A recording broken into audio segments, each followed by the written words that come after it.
toutes et à tous, bienvenue sur notre chaîne YouTube. Je m'appelle Paul Gruson, je suis l'un des principaux animateurs de cette chaîne et également pasteur en région parisienne. J'aimerais introduire cette vidéo avec cette question. Est-ce que tu es statique ou en mouvement ? Jésus va raconter à ses disciples cette histoire. Un homme avait de nombreuses richesses et il décide de partir en voyage.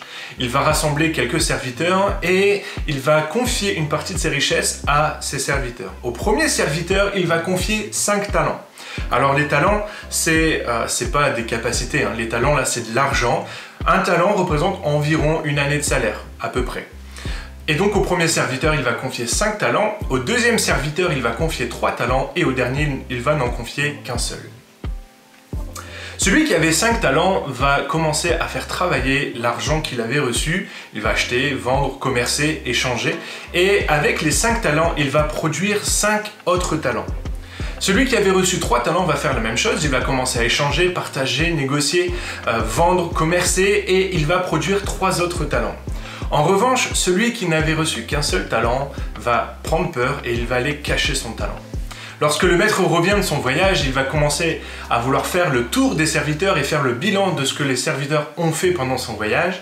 Et il va s'approcher de celui qui avait reçu 5 talents. Et celui qui avait reçu 5 talents dit voilà, j'ai travaillé très fort et j'ai produit 5 autres talents. Voilà, prends ce qui est à toi. Et là, le maître va le regarder et lui dire c'est bien, bon et fidèle serviteur, entre dans la joie de ton maître. Celui qui avait reçu 3 talents va s'approcher et va dire voilà, j'ai travaillé fort, j'ai échangé, j'ai partagé, et j'ai reçu 3 autres talents, voilà, prends ce qui est à toi. Et le maître va dire c'est bien, bon et fidèle serviteur, entre dans la joie de ton maître. Et celui qui en avait reçu qu'un s'est approché du maître, certainement la tête un peu renfoncée, très timide, en ayant peur, et il va faire cette déclaration: Maître, je savais que tu étais un homme dur qui amassait là où tu n'avais pas semé. J'ai eu peur et j'ai été cacher ton talent. Et voici, prends ce qui est à toi. Et là, il va simplement restituer le seul talent qu'il avait reçu. Le maître va se fâcher et va dire écoute, il suffisait simplement de travailler avec le talent que tu avais et tu aurais pu récolter davantage. Puisque tu es un serviteur paresseux, eh bien, sois chassé de mon royaume. Ça peut paraître extrêmement difficile, pourtant c'est une réalité spirituelle pour beaucoup. Ce texte nous parle d'un serviteur qui a pris peur parce qu'il n'avait pas autant que les autres. Aujourd'hui, si on devait faire un parallèle avec ce que l'on a, les talents, c'est pas l'argent que l'on reçoit, c'est pas non plus les capacités que l'on reçoit. On a tendance à faire un petit peu l'erreur de dire les talents, c'est la capacité de faire de la musique, de faire de la vidéo, faire un joli compte Instagram, tout ça c'est les capacités. Et parfois tu peux te dire mais moi j'ai pas toutes ces capacités-là, je peux rien faire. En fait, le talent que tu reçois, les talents que tu reçois, c'est toutes les ressources que Dieu te donne. Les ressources, ça peut être l'argent, le travail que tu as, le compte en banque que tu as, ça peut être le job dans lequel tu travailles, ça peut être l'église dans laquelle tu travailles, ça peut être le quartier dans lequel tu te situes, ça peut être toutes les ressources que Dieu te donne, la maison dans laquelle tu habites, l'appartement que tu habites. Toutes ces choses-là, je crois que c'est Dieu qui nous les offre, c'est Dieu qui nous les donne et ça fait partie des talents qu'il nous offre. Et la conclusion, c'est qu'on est juste tous équipés de talents. On a tous des choses que Dieu nous a données et que l'on peut faire fructifier pour le royaume de Dieu. Et Dieu nous appelle et nous demande de faire fructifier ce qu'il nous donne pour son royaume. Alors comment est-ce qu'on peut faire pour bien se mettre en marche avec tout ce que l'on a ? La première chose qu'il faut faire, c'est être capable de savoir la richesse que nous avons entre les mains. Qu'est-ce que tu as entre les mains? Qu'est-ce que tu possèdes? Ça peut être, encore une fois, la voiture que tu as, l'appartement, ça peut être le job que tu as. Toutes ces choses-là, c'est Dieu qui te les donne, mais il faut simplement en avoir conscience. Qu'est-ce que tu as? Et quand tu remets ces choses entre les mains de Dieu et que tu les mets au service de Dieu, eh bien, ça permet de faire énormément de choses. J'aimerais te parler aussi d'un miracle qui s'est produit dans les Écritures quand les disciples amènent à Jésus 5 pains et 2 poissons pour nourrir quelques milliers de personnes. C'est bien insuffisant pour faire tout ce travail-là. Pourtant, quand ils remettent ce qu'ils ont entre les mains de Jésus, eh bien Dieu produit un miracle, il multiplie et il permet de nourrir la foule. Ce que tu as, c'est extrêmement précieux, surtout quand tu le remets entre les mains. Surtout quand tu le remets entre les mains de Dieu. Quand tu remets les choses que tu as entre les mains de Dieu, Dieu est capable de les multiplier, de les faire croître et que tu puisses être un sujet de bénédiction pour ton entourage.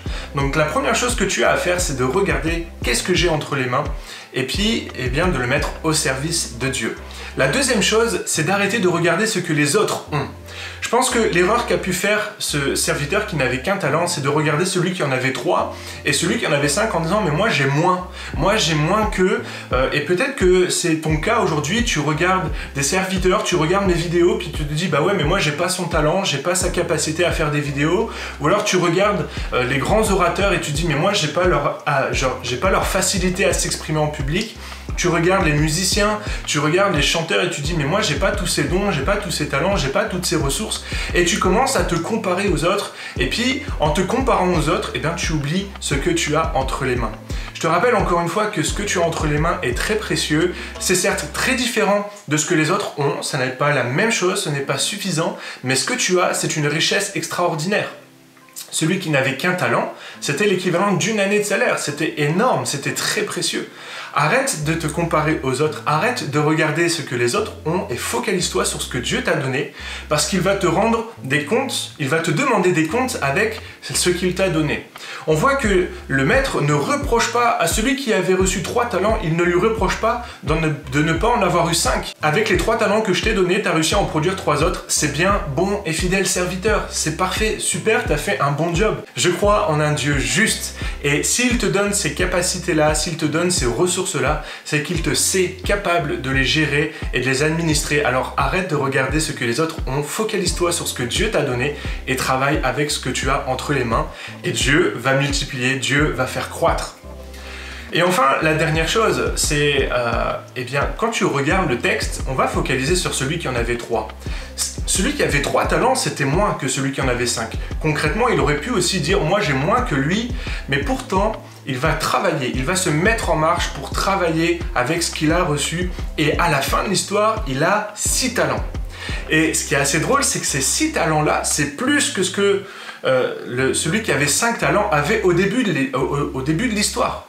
Il en avait 6. Et avec ces 6-là, eh bien moi je peux imaginer sa capacité qu'il aura ensuite à multiplier et peut-être en produire 12, puis 24.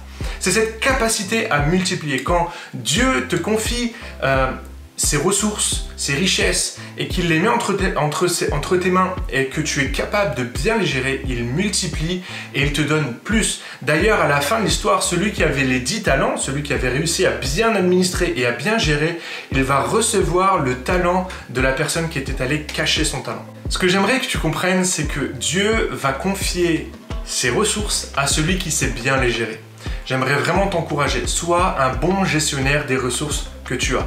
Qu'est-ce que tu as entre les mains? Regarde bien tout ce que Dieu t'a donné, mets-les à son service, fais-les fructifier et tu verras, Dieu va multiplier, Dieu va faire grandir et tu seras capable de gérer bien plus. Tu veux devenir un grand prédicateur, commence par prêcher dans ton entourage. Tu veux devenir un grand youtubeur, commence par faire des petites vidéos avec ton téléphone.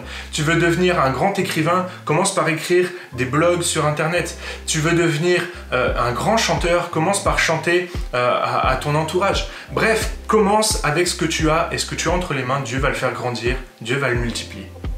Voilà, c'était mon encouragement du jour, j'espère que ça vous a plu.